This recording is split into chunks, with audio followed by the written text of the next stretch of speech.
man, is this good debt? Like, did we make the right decision? Was this a smart investment?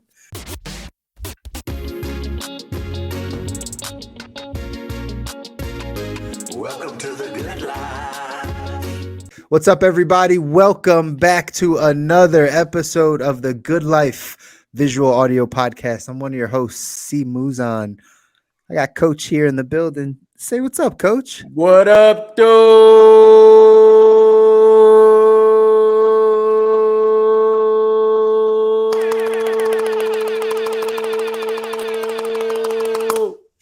Yeah. That might have been a record right there. That could have been, man. Hey, Your breath work. You've done well. that's right. Paying off. It absolutely has. It absolutely has. We appreciate everybody joining us. Instagram, Facebook, LinkedIn, YouTube, all of you. We appreciate you tapping in with us here at The Good Life. Again, what we are here to do is talk about those topics around health and wealth, those two areas of our life that if we continue to grow and improve, we're going to be able to see some major results and ultimately design our ideal life, right? Design the life we don't need a break from. And so that's what we're here to do. So we appreciate all you that are leaving comments, that are engaging with us, that are asking us questions. If you, again, have not jumped into our Facebook group, go ahead and jump into our Facebook group. That's where Kabi and I are dropping more and more content. We have a mini series that we're doing weekly starting in the month of September. So if you are not in there, go ahead and do yourself a favor and jump in our Facebook group. It's going to completely bless your life around these areas, these topics of health and wealth. But outside of that, man, how was your week? Week has been great. Yeah, a little, it feels about right. I was going to say a little long, but I didn't realize that's probably a lie. But it feels about right. It feels about right. How about yours, brother? The week has been good. The week has been good. Feels like the summer's wrapping up a little bit. Feels like the summer's kind of winding down. I'm trying to spend more time outside, cherishing that sunlight, that good old vitamin D. Yeah. But yeah, I forget you're over there in Philly. what does that mean? Huh? What does that mean? Well, I was looking forward to a couple more months of summer over here. So either way, those of us that can adapt to the changing in seasons, right? We are the ones wow that are moving this country forward from an emotional standpoint, from an EQ standpoint. We know how to regulate our emotions because as the seasons change, so can we. All of you other folks that are only privy to 2 seasons of excuses for poor location decisions. That's all. It's all right, brother. Listen, everybody's got to live somewhere, man. You got to go somewhere. What's up in Detroit? Is Detroit? I sent you some Detroit news. I feel like I sent you a TikTok with some Detroit news. You did. Honestly, I did not watch it yet. I saw the cover and I knew the level of foolishness that was going to come up. I couldn't do that to especially right before the show, man. I couldn't destroy it, no, I couldn't do that, man. But we'll explain it actually, if you will. I don't even remember it, man. I see so much stuff. I just know when I was thinking about it, you popped in my mind and I sent it to you, but I don't even remember what it actually was, but we'll figure it out. I'm sure. I've been seeing more and more Detroit news. Oh, that's what it was. I think I found the guy that rates the 1-star restaurants. That's what it was. Oh, yes. I came across his profile and I sent it to you. I think his name is Eddie Eats or something like that. Came across this champion.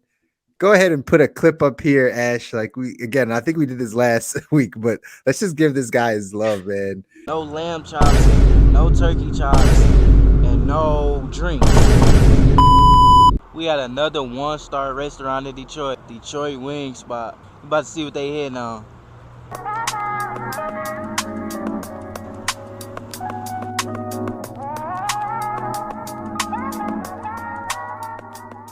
Buffalo garlic parmesan.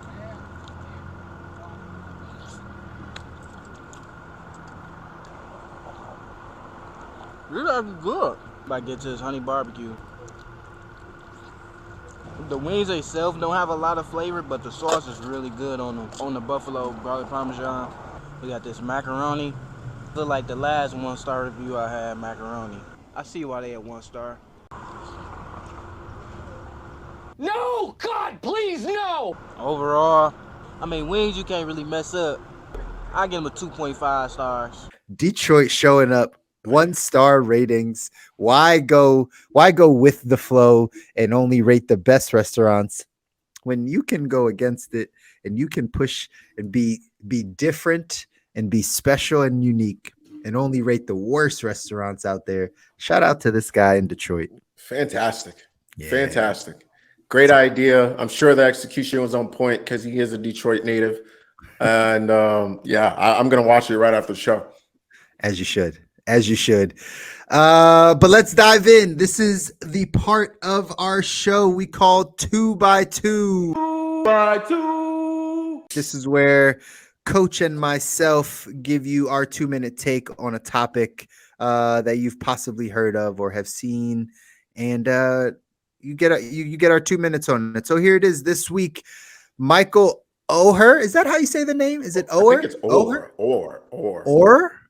Because both in all honesty, both of the names in the story I can't say, right? Or troubling. So Michael Oher, the NFL player whose story inspired The Blind Side, has raised allegations against the Toohey family featured in the film. Oher claims they set up a conservatorship to benefit from his name and image. He's now petitioning to dissolve it, stating that he's capable of managing his affairs independently. The Tooheys, however, deny profiting from the movie and say that the conservatorship was established to meet NCAA requirements. What's going on here, Coach? Well, first of all, what are these NCAA requirements that they're talking about? What? And I actually, you know what? I was going to go in a totally different direction with this 2x2 until that last piece right there about a conservatorship established to meet NCAA. What requirements? How? Well, that makes no sense whatsoever. First of all, the NCAA doesn't even run college football whatsoever. It really has nothing to stand on. If we've seen anything in terms of people leaving and them whatever divisions they're in, and then they can't do it, they basically can't do much about it. They have no leg to stand on. That's insane. Now, I'm not going to comment on the whole, this is a trap. People are going to get me the whole racial conversation. That's not where I want to go. I'm just focusing on what leg does the NCAA have to stand on to require a conservatorship of anybody? What? That sounds like a lie to me. I'm going to go on the record and say that sounds weird. That sounds like a lie. If that is true, then we really should be looking at the NCAA and be like, wait, what? It makes no sense. Also, free Britney. Just had to throw in that free Britney at the end. Shout out to Britney Spears on the conservatorship. So to your point and to that point, I don't understand how the NCAA gets involved in this. I can see them being like a little bit of a scapegoat, possibly not really the NCAA, just the people around managing them at that time or advising them at that time about what could be best, possibly. I'm not sure about this story for a couple reasons. One, I didn't see the movie. I know of the movie, but some of y'all know I'm not a movie person. I don't really care too much about movies in general, albeit fiction or not nonfiction. So I didn't even see the movie, but I can imagine, or maybe not, that they weren't expecting to make a movie out of this story when it happened, right? When the conservatorship happened, when they were saving this young man's life or giving him an opportunity or however the story played out. I don't think, and again, I don't know these people, but I don't think that they were just open to monetize. Their plan wasn't to monetize this right away. Like, oh, let's bring this kid in and then let's give this story to make a movie because we're such good people. Like, I don't think that was the plan. So whatever was set up, if it was a conservatorship setup, I'm sure it was in the best interest of all the parties at that time. whose idea it was or why. That I don't know, but this just seems a little bit like too little, too late for this Michael Oher character. not that he's a real human being. He's a real human being, but you know what I mean. He probably just saw the fact that the movie was super successful and that he thinks he deserves a piece of that because it's based on his life. But why would that be in question? Why would they fight that? You know what I mean? So if you didn't intend to profit initially and now there is profit, why would you be greedy about it?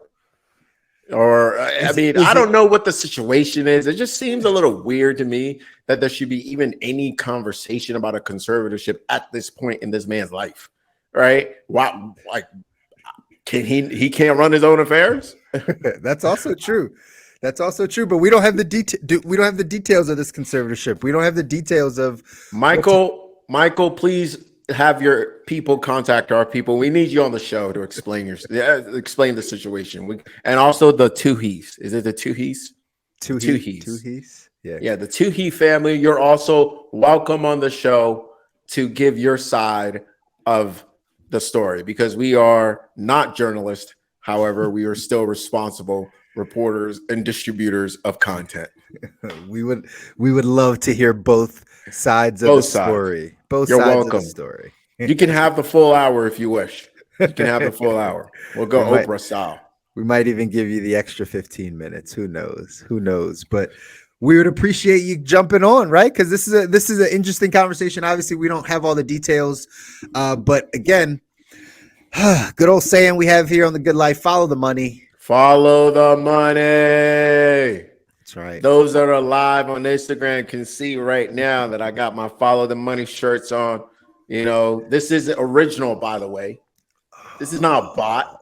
This is original. Original work of art. I need one of those, bro. Come on. What's going on? I've been holding out. What's going on? You didn't even tell me that. Yeah, the Follow the Money shirts. They're live. Here's the official announcement. The Follow the Money shirts are live. If you want one, you know where to get at coach.khabib. I haven't actually decided to sell them, to be honest. So I just forced you into saying this. Yeah, so I felt pressured. I was on camera. I felt the need to act cool, and that's what it was. Please forgive me. But for real, I need one of those. But follow the money. Why do we say it a lot here on the show? Because it'll lead you to a lot of answers. It'll lead you to a lot of answers, right? The things that are perplexing you, the things that you think are missing in the stories that you're thinking about. Follow the money. It's who has the incentive financially? Who's benefiting financially? That's normally a guiding, something that could guide you to some of the facts or some of the truth in a situation. This situation, no different. OG. Talk to me. I usually shouldn't do this. And whenever I do this, I get in trouble, but I'm going to do it anyway. Listen, I got a bright idea. Okay. Follow the Money shirts to be sold.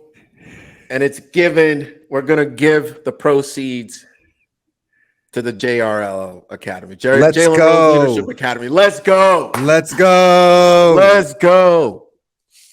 Listen, we're gonna get these shirts up on some website. We're gonna have it somewhere. If it's too much work, we probably won't do it. But we're gonna fight to give you the opportunity to buy one of these shirts so that we can send some proceeds over to Uncle Jalen and his foundation, man. Yes, we're serious about support. Actually, if you're on Instagram and you would buy a Follow the Money shirt so we can give some money for children, good students to be educated. Well, whether good or not doesn't really matter. But for the students to be given the opportunity to be properly educated at the Jalen Road Leadership Academy. That's right. My guy Shad over here on Instagram is definitely buying one. He already knows, right? Follow the money. Follow the money. Let's go. Make it happen. But yeah, good stuff. Let's dive into the show. Let's dive into what we came to talk about today. Because again, important topics we're trying to bring to you, important conversations you are possibly having, thoughts you are possibly having currently around these areas of health and wealth. health, our wellness, let's just say, and then our financial wellness. Yes, All sir. right, those two areas. So today we're going to have a conversation around something that skews a little bit more into the financial side, but obviously has parallels in all these areas, especially in our health. But we're going to talk about that conversation around college. We've had it a few times here on the podcast, and some of you that have been following us and engaging and a part of the community, we've debated this a few different times and just kind of talked about the different perspectives on the side. But having this conversation around college, and is it still worth the investment? You, as Kabi and I were talking off camera, like to kind of think about what we were talking about today. This was important because student loan repayment is going to start to come back into play in about a month or so, depending on when you're listening to this, right? Sometime in October, all of these student loans that have been on deferment or deferment, they're going to kick back in and we're going to start owing that money. So then it goes back to that old conversation of, man, is this good debt? Like, did we make the right decision? Was this a smart investment? And I think we're still in this process of debating that for parents that have their kids going to college, or they're thinking about college, or just the actual, young adult that's thinking about college. I think there's some things that we can really talk through on this one. So I'm gonna toss it to you, Coach. Just kind of kick it off with why are we even having this conversation? Why do people go to college? What's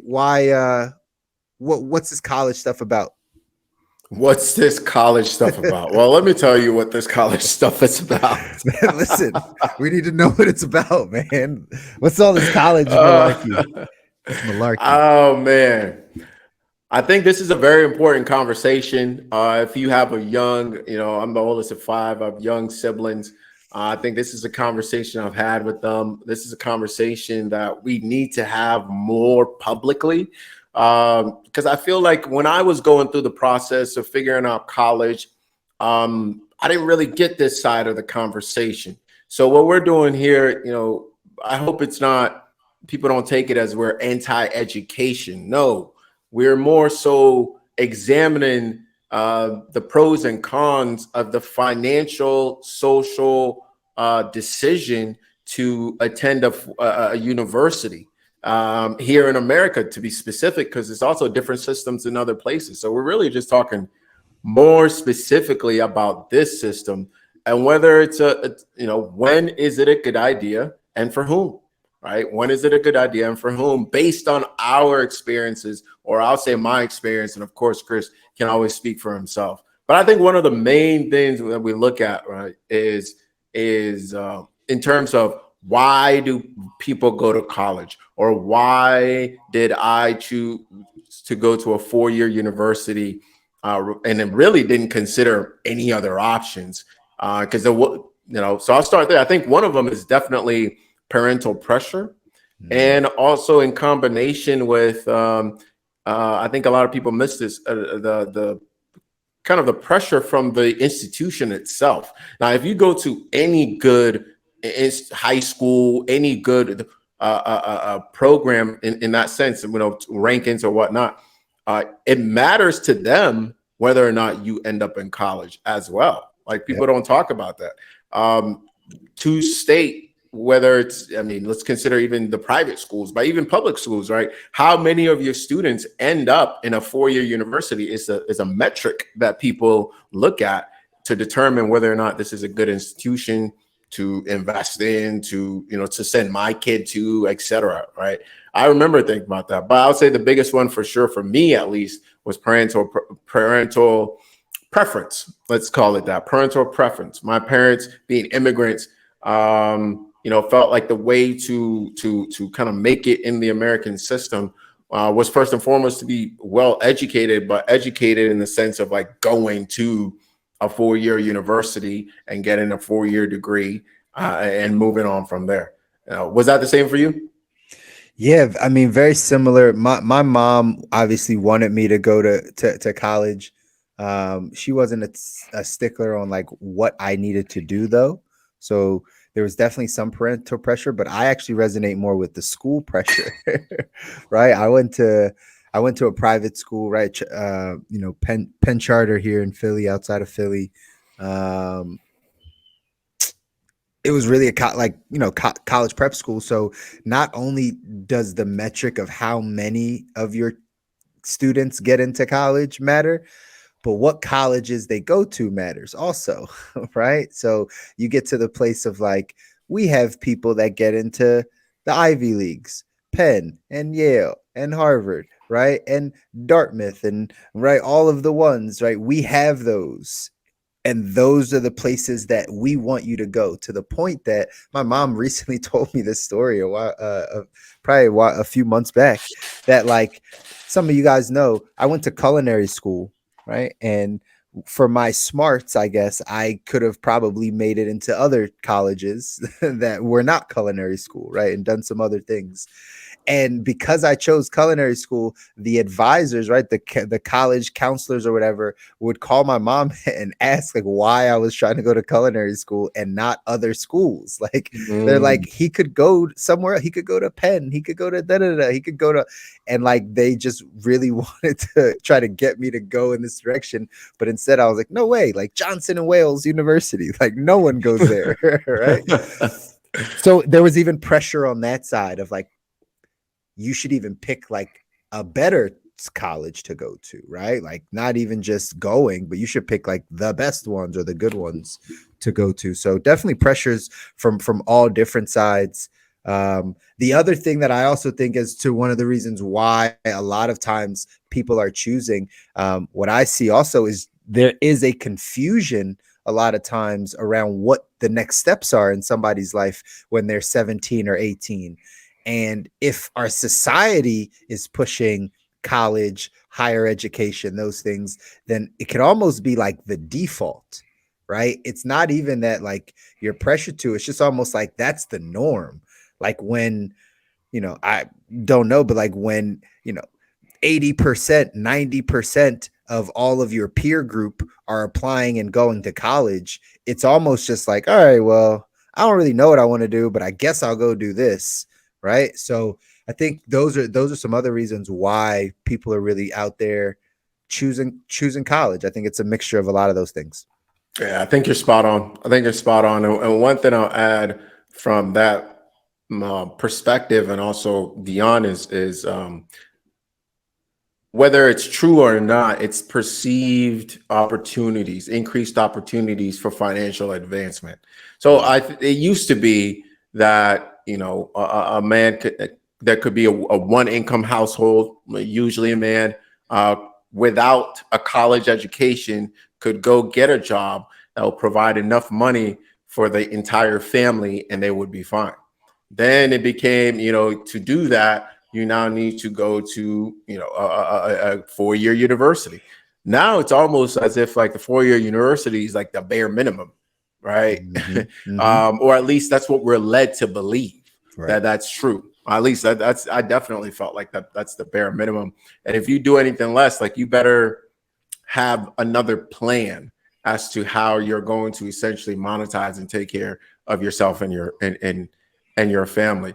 It's totally true though, right? Like it's just like having that alternative. But to that point, I don't think like we factor in like the cost of going to school. Like I think while we're out there kind of figuring out what our next steps are, I think there's a lot of maybe the word's deception, maybe it's misinformation, maybe it's lack of information on exactly what the costs are of college or going to a university, because specifically like even going through the process myself, like I don't really remember numbers like that at 17 at all. Like filling out applications and picking colleges. I'm sure I looked at a brochure at some point or some number at some point, but it really didn't register with me when I'm filling out FAFSA and going through the process. Like I'm not thinking this is in the 5 figures of, of per semester or per year. I'm not thinking that, or maybe I'm just oblivious to it. So like, do you think people that are enrolling, like the kids, do you think they understand the cost and know what the costs are? Of course not. Of course not. At that age, I mean, most people, particularly now, more and more, have done a day of work, paid work, right? They Mhm. can't do a day of paid work, or they haven't done a day of paid work and they haven't earned any money. So they really have no context to even place $30,000 a year or $60,000, all right?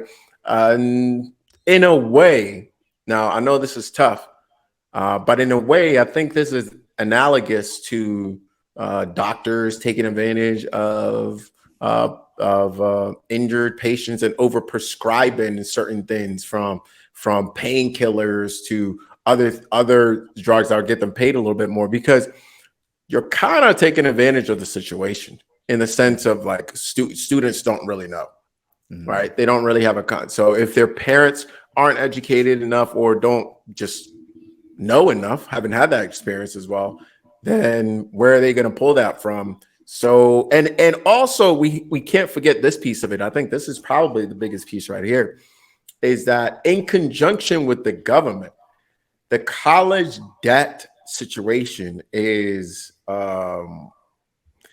it's essentially another giant pitfall of life, right? Mhm. That if you can avoid, you'll be much better off. Um, Essentially, what's happened is, in the same thing, whether you look at mortgages, whether you look at, it's kind of the same thing. The government has subsidized, right, in such a way that now colleges can go and charge these absurd costs to Right. students in a vulnerable position, and in a way, and students then take out these loans that are what, guaranteed for life. Yep. Like they're the only loans that can't be forgiven, or they follow you after death. Correct me if I'm wrong, money man. All Yep. right. You can't get rid. You can't be discharged in bankruptcy, right? So they can't be discharged in bankruptcy. And if you are married and you incurred that student loan debt after you were married, it passes on to your spouse. Wow. Right. Right. So here we have this like unique type of debt Right.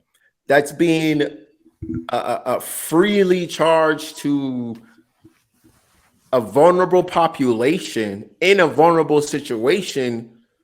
Um, wow. I Yeah. mean, the It's more we absurd. talk about this, it's almost it's almost criminal. It's absurd. It's It's absurd. almost criminal. Listen to some of these numbers. The average cost of just college in the United States, about $36,000 a year, about 36 grand a year for the average college in America. If it's a state a public 4-year state institution, it's about 26,000.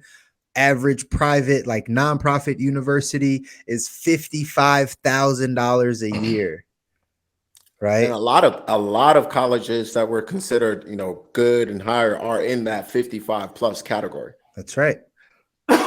That's right. So at the end of the day, right? Like looking at the numbers of how much kids are paying just to go to school for 1 year. Think about that. $55,000 a year. What do you get back from that? Right? Like what do you get back from 55 grand a year? That's 200 $200,000 $250,000. 220,000, $10,000. Well, go. I mean, beyond that, brother. Look, considering student loan interest and loss of income, the ultimate cost of a bachelor's degree can exceed $500,000. It's wild. Most That's will wild. never even spend that much on a house, Not at all. right? Not Most at will all. never spend that on a house. So it's crazy because really, when you look at it, we have a financial cost, but you also have to consider the time aspect as well. I have, if you want to become a medical student, if you want to go into law, if you want to do any of that stuff, you're looking at what, 6? I mean, medical is like could be up to 10 plus, right? So that time is huge. And when you're finally finished and you have your golden handcuffs earning how much ever you're earning, Now it's time to pay back that $200,000-$300,000. Yeah. Because most people don't have $200,000-$300,000 for education. That's just not the normal setup, right? So most of this is in loans. Has to be. That's so true. You know, it's funny.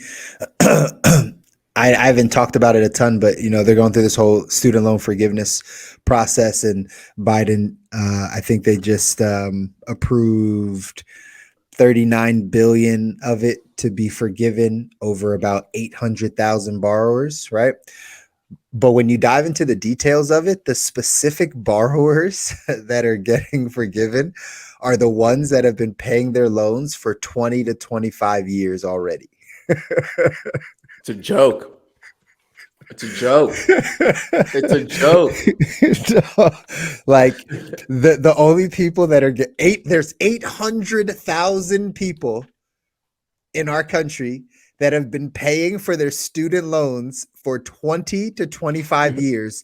They were supposed to get some form of the forgiveness, the public service forgiveness, or right, like you've been paying it, and they slipped through the cracks, and they've been paying on their loans for 20 to 25 years. Those are the only people that right now are the ones actually getting some form of forgiveness, as they should. Man. As they should. 20 years of a pay. That's a mortgage. They've been paying for a mortgage.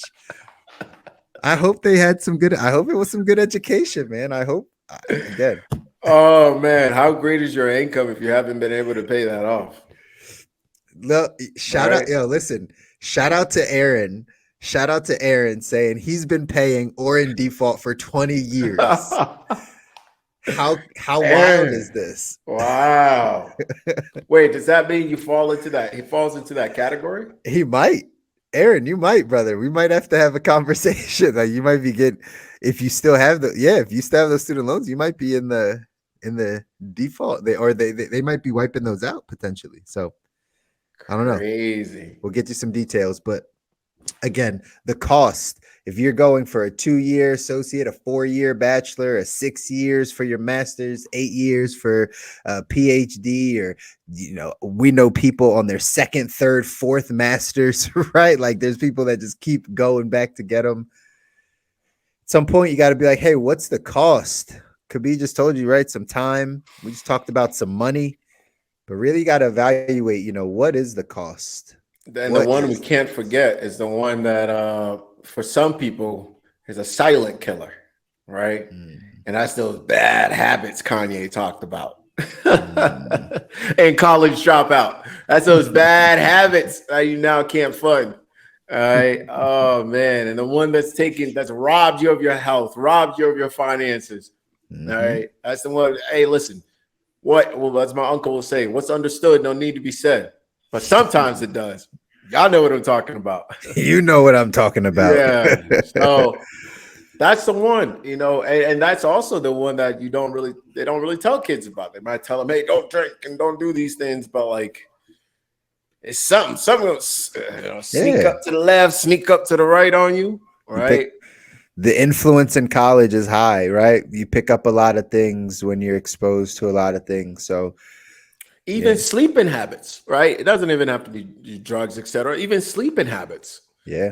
Right. Some of the most unhealthy time of your life, to the point now where we're, you know, freshman 15 is just like a thing. Yeah. And think about that. Think about that. That's so funny that you would bring that up. The freshman 15 is a real thing. Why is that a thing? Because we step out of our home environment and we just do all the most unhealthy stuff. We stay up late. We eat bad food. We drink. We consume bad stuff. Like freshman 15 is literally just us saying, adapting to the change in our lifestyle for the worse, like for the negative side, right? Like we don't go to college and get better habits typically, which is really funny to think about, right? Like we're actually going there. We're picking up some knowledge, some book smarts, and we're probably picking up worse personal habits that we're going to have to wind up shaking at some point in our life. So Count the cost, guys. Count the Yes. cost. But we're not all negative here. We've got some pros, right? Some positives of going to college. You know, you get the quote unquote network, you get the connection, you know, you might have a brand.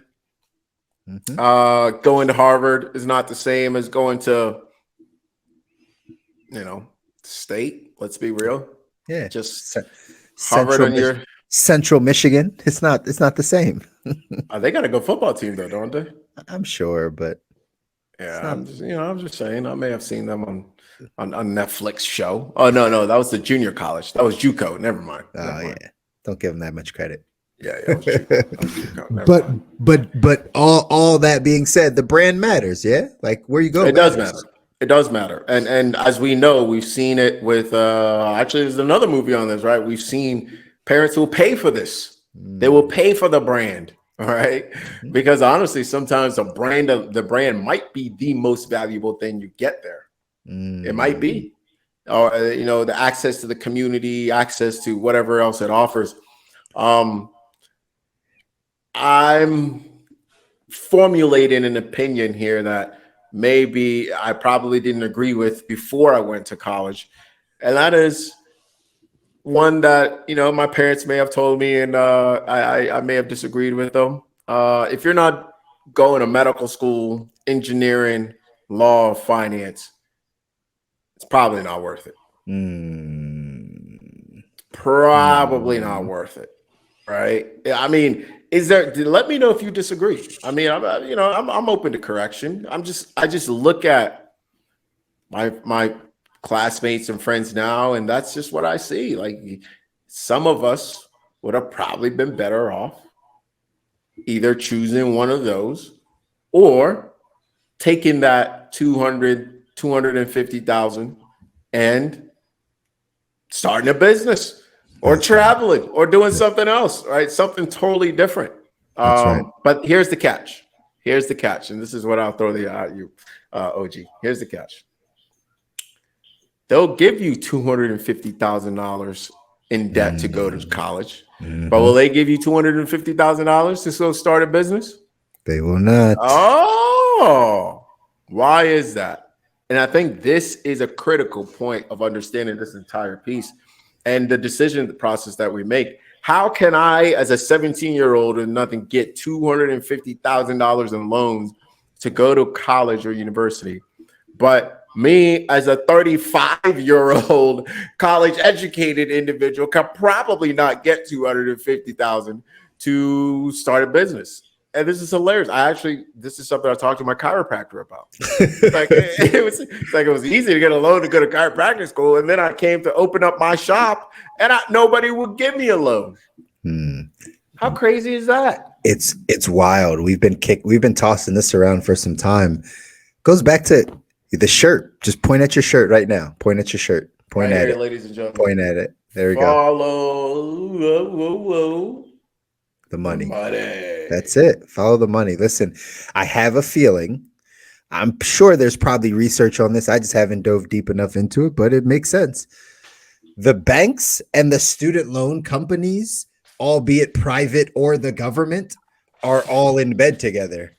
Right, like they all benefit from this. So that's why, because throw the mortgage people in there too. They're the banks, yeah, right. That's true. Throw the right? insurance people in there too. They're all in there, right? Like if you throw them all in there, you got to know, like, this is how it all works. The reason they can run it up together. The banks, and these for-profit colleges, right? They can run it up together. Basically, banks are going to loan a bunch of money, student loan, right? They're going to loan a bunch of money, and the money they know is going to go directly to the universities. Like, it's not going to get diverted. It's not just fully given directly to the person so they can go off and do whatever. It's literally given directly to the university. Like, that transaction right there has to let people know that, like, they're communicating. They have to, right? Like, that just makes actual business sense, right? Like, over time, if I know that I'm giving the money to this middleman to go give it to you, eventually I'm just going to go talk to you and be like, hey, what do we got to do if I And they're like, oh, well, I'll raise the tuition. Okay, well, we'll make it easier to get more money. Okay, well, we'll just keep raising the tuition. Okay. And then all of a sudden, now we have both of these entities that have built out this huge bubble. Yep. Built out this huge bubble. And who's losing?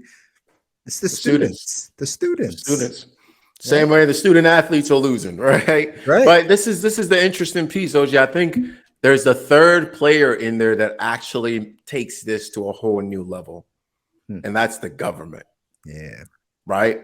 By making it so that who decided that student loans were the only ones that couldn't, and educate us one more time, the student loans are the only ones that couldn't. They can't be charged off in bankruptcy, right? You can't get rid of them in bankruptcy. And if you get them after you're married, they pass on to your spouse. So they don't even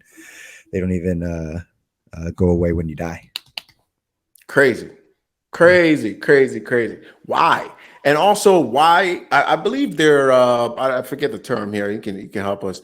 But I believe it's like they're subsidized by the government, correct? Yeah, these are like a lot. That's why in the student loan side, there's federal loans and there's private loans. Federal loans are backed by the government. These are what does that mean? That means that basically people borrowed money from the government to get so they basically went through a bank in order, and the government subsidized that transaction. So basically the bank would get reimbursed, right? The bank would get reimbursed if they defaulted on the loan, basically. Okay, so the bank would get reimbursed. They can't be discharged or in bankruptcy. They can be passed on, right? So if I'm in the business of education, higher education, if I'm in the business of making these loans, there's all the incentive in the world for us to run it up together. That's right. Like you described, all the incentive in the world. And who interrupts this process, right? Who interrupts this process? It's not parents. Because we all feel like we gotta go and get it. Who actually interrupts this process? That's what's crazy. There's no one there. There's no checks and balance on this side. The only thing that would interrupt the process, this has actually been my thesis for a while about these student loans, is that if we just choose not to pay them back, right? If collectively, if we all could, our collective $1.2 trillion of student loan debt we have in this country, if collectively we defaulted on it, the government and the banks would take the hit.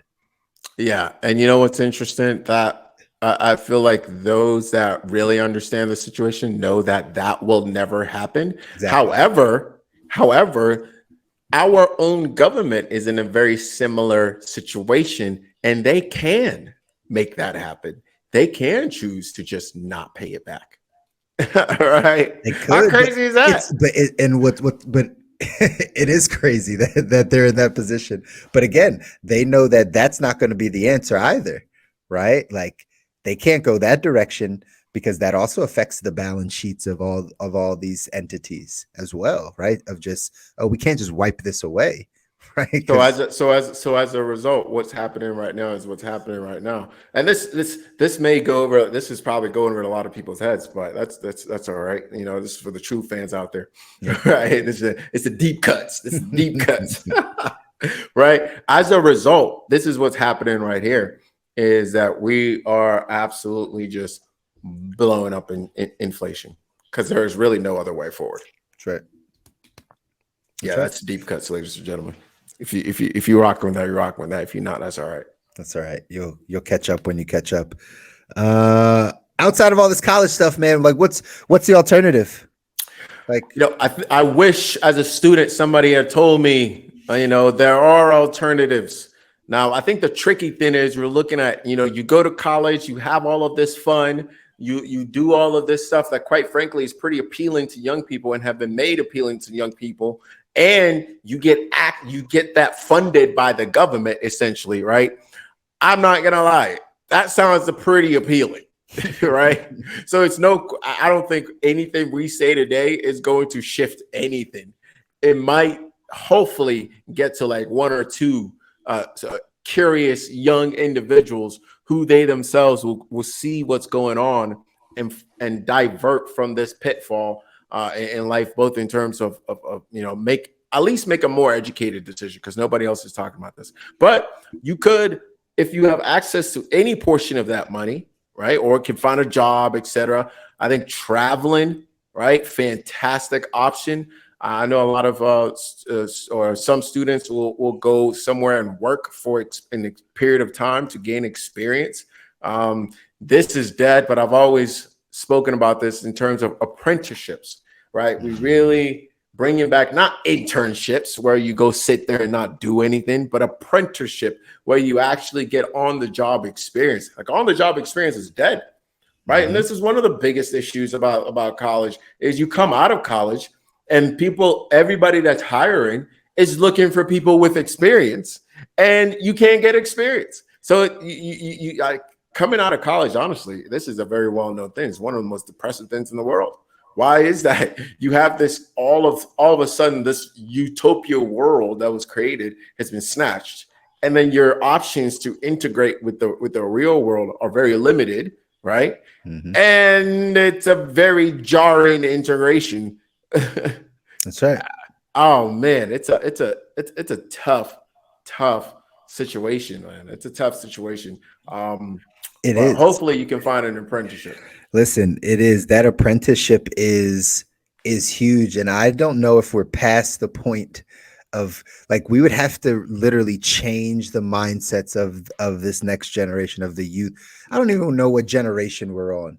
Like what generation what generation is the people born in 2012, right? They're 10 years old or whatever, 12 years old, whatever generation that is. I thought that's Gen Z. It's not Gen Z. I feel like they're the next one after Z. All right. So listen, these are two old heads talking. It's Uncle Talk right here. Uncle Talk. But if you think about it, right, like whatever generation that is, generation that 12 and under, we have to shift the way that they think about some things. Like Appreciate you, Pat. We have to for sure, man. We have to figure out kind of how to get people back to working. The reason why apprenticeships worked is because the apprentice didn't necessarily need or want the money. They wanted the skill set. Right? There was a way of thinking, like, go work with this person and learn everything they know. Don't worry about if they pay you or if your hours are good or if they make. And we're in a society right now with some of the Gen Zers that, and even some of the millennials that don't understand that concept of like, I need to work with you just so I can learn what you're doing and get good at it. And I don't care about being paid. We don't have that mindset. And we have to get people to have that mindset for apprenticeships to work. And then the other side that you mentioned that I hear as an alternative also is the traveling side. But a lot of times we don't have the courage. Our 18-year-olds in this country, most of them, the masses, the majority of them, don't have the courage to go travel on their own. They don't have the courage to. Well, let's do this. Let's be fair. Let's be fair. Most don't also have the means. Of course, right? That's right. Very true. And now, of course, you could be creative. There's some that did it in creative ways, etc. But it's the same thing. Like we got to also consider the quote unquote inflation issue in that it's pretty difficult to not make money for 5 years like it used to be, right? It used to be that you would be able to go home or at least be able to take care of yourself. But now to go 5 years without making money, I mean, yeah, that's a tough way to exist in the current system, right? True. So there's a two pressure situation and I think it's leading to the same result, though. It's leading to the same result, which is where we are now, quite frankly. I agree. Aaron put it also in here. He's team trade school all day. Right? He's team trade school. Cheaper as statistics are showing, right? The trend is equally as beneficial. Listen, trade school, we hear a lot about it. Get a skill. Get it? Might be the new way to get a skill, like you were saying, right? Like you pay a little bit less, you still get the skill, but you get something going for yourself. Can roll. I agree. I think we have a mindset issue with that one too. Maybe we save that for another Oh, episode. absolutely. But I think we have a mindset thing when it comes to trades and working with our hands. And I was talking to somebody about this too. They were running an HVAC company, and their number one thing was staffing. And he was like, we tell people, right? We tell these kids, we tell people in their 20s or right in their teens, like, hey, you can come here, work for 6 months, like start making 120,000 a year, start making 140,000 a year. And that sounds good until you got to be on a hot roof for 6 hours a day for 5 weeks, until you got to be in small spaces or something that's uncomfortable to like your living. Then the money doesn't matter as much. And we're living through a time where people care about their quality of life and what they do for money a lot more than they did in the past. In the past, it's like, oh yeah, I'm gonna, get this plumber thing, get this electrician thing. I make a good living, but I don't like this. Like, I'm not gonna enjoy being a plumber. Maybe somebody out there does, but I don't know many under 25s that are just like, that's what I've been born to do, is like, let me go be a plumber and be excited about this. There's a mindset thing there also that even pushes away from the trades that we got to, again, start teaching and learning how to overcome that if people really want to have an alternative to college. It's true. It's true. Like a lot of things, this also comes down to mindset. With that said, OG, what do you have in terms of your last take from? Yeah. My last take, is college worth it?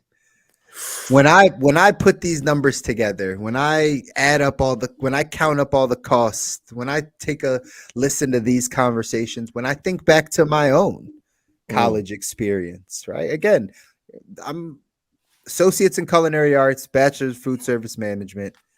My wife on the other side, bachelor's, couple master's degrees.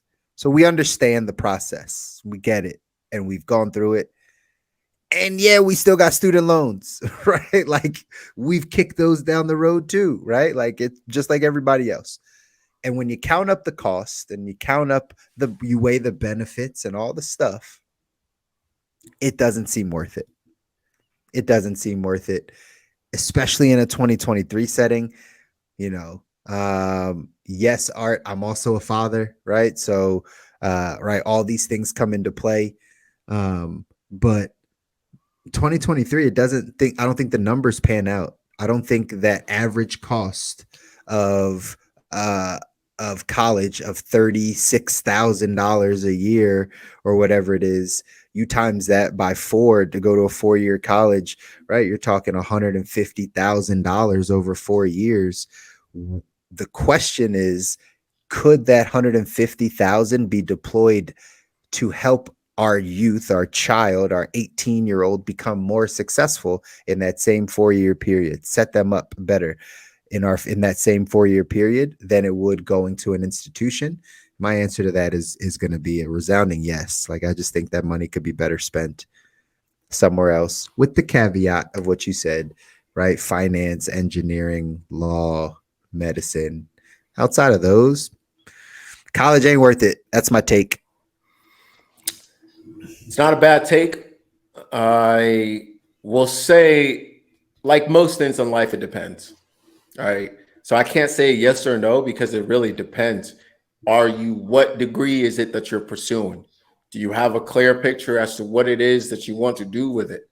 If you don't have a clear understanding of those things, spending that level of money, $200,000, $300,000 to explore may not be the best option, especially considering the source of where that money is coming from. Now, I do understand that it's not an equivalent of like, well, spend 200,000 going here or 200,000 going there, because for most people, going here means they can actually access that 200,000 in the form of debt, and going here means that they can't actually access any form of money, so they actually got to go to work. right? Or they actually got to go do something. But doing that hard work up front of figuring out what it is that you're actually going to do, trying things out without spending $200,000 and getting an apprenticeship or finding a way to get an internship or finding a way to get experience so you could figure yourself out as a person, as in what you like to do and what you don't like to do before you apply or before you go through the process of school, if it is the correct path for you because you've decided that you want to go down a path that requires you to do that, then I think it makes a lot of sense. But the problem here comes down to something we always talk about, which is education and awareness, and not education in terms of going to school, but true education of how the system works. And unfortunately, we're not going to be getting that from the schools that are benefiting off of the situation. And that's why you come to shows like this, and we will keep bringing you that stuff. Make sure you check us out. Join the Facebook group. All right. Come here every Wednesday.